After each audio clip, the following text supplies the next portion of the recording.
All right. I'm gonna play something here, and the reason I'm doing it is because a lot of people misunderstand. They think that when I talk about XRP, ADA, Cardano, stuff like that, I'm talking about investments, and that's not what I'm talking about. I'm talking about securing you and your family for what's coming in the future.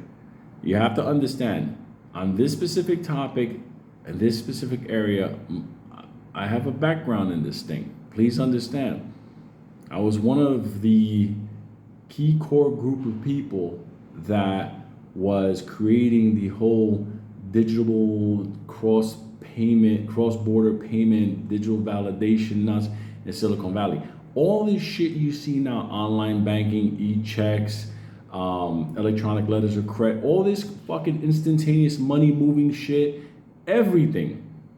Everything you could imagine, tied to from PayPal to Western Union, MoneyGram, bank wires, whatever. I was involved in that shit with a core key group of people that were doing obviously the encryption, locking these payments all over. So understand when I'm telling you this, and I've worked around the world with governments, okay? Understand, YouTube is fun, we have blast, whatever, but my deep dark past was some deep dark dirty shit, and at the end of the day, I'm just warning you ahead of time because what you see right now is all about to change this year. So I'm gonna play a couple of things. Hopefully this pops in your head because make sure you're not, you're not the sensitive type. Here, I'll play it here. A lot of people are completely oblivious to the fact that when Uncle Joe, your resident, fell out with Russia, Russia decided to go and do business with China, with China's own digital currency. Now, China's digital currency was gold-backed. So Russia and China decided to negotiate on oil with a gold-backed currency, and then India went, hang on, we'll go as well.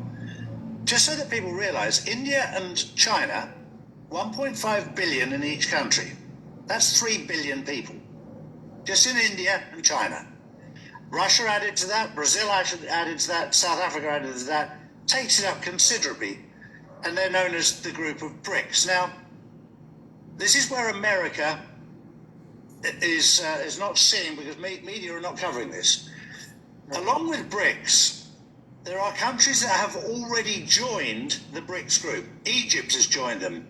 Afghanistan has joined them.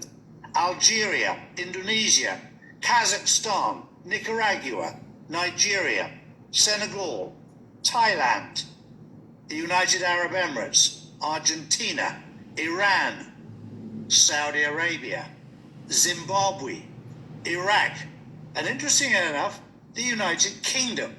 And the United Kingdom is going to back its currency by sterling silver, going back to what it was before. Now, they've already done this, but nothing immediate.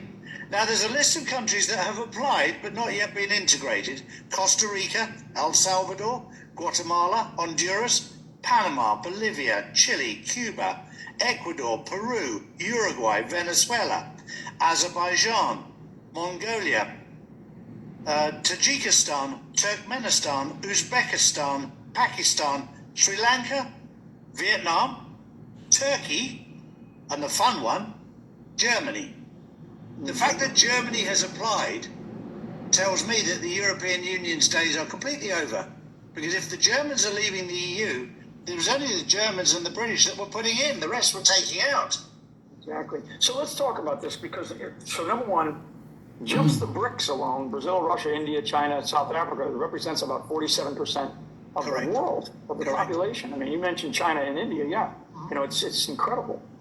A lot of people are completely oblivious to the fact that when Uncle Joe, your resident, fell out. Saudi Arabia, China, Russia, they're starting to move their entire economy. Russia is now backing their ruble with oil. So it's like it's like a petrodollar. Oh, that'll never work. Oh, wait a minute, that's what we did. Until Saudi Arabia said, yeah, we're going to accept anything. Really, you Chinese can pay us in the yuan. We're fine with that. We'll take a ruble, whatever. What does it mean? Why have we not discussed what does it mean with the death of the petrodollar? It means that half the world, the part of the world that's not with us, is no longer required to hold a dollar, a US dollar. What happens when half the world's countries say, oh, we don't need the dollar? They begin to sell them. They already are. And if they're sold, what happens? They go out in the system instead of in a bank, which does what? Too many dollars in the system chasing too few goods, inflation goes up. So what do? You raise interest rates. Well, the problem now is, as we are seeing the death of the petrodollar, you're also seeing the Fed in a very unusual place. Raising even another half point is that was before. spooking everybody who pays attention to this stuff. The Fed has to raise interest rates to get inflation. Funny, under when I was control. saying that it had But to raise when it they before the do rates, that, nobody believed this me. is how they control inflation. They take more money from you. They slow your spending down. And so that causes you not to go chase those goods with the dollar. Okay? And then they're supposed to take those dollars in interest that they get, take them back into the Fed and destroy them so there's not too many dollars. So the first step on this road is to hurt you and your bank account and your ability to buy things. Saudi Arabia, China. Now I'm going to show you something now. 2 seconds. Most cryptocurrencies are going to zero. When I'm investing into things, I'm always looking at who's behind it. What support, what base, what structure does it have? Check out this tweet from Rosie Rios. Yeah. By the way, it's kind of important. Good old Rosie. 43rd Treasurer of the United States. Take a closer look. Whose name is that? She probably doesn't know anything about currency though, right? She says here, XRP's primary purpose is facilitating cross-border payments, while other cryptos find their value in pure speculation. Now her name is on the $100 bill, the new blue cheese.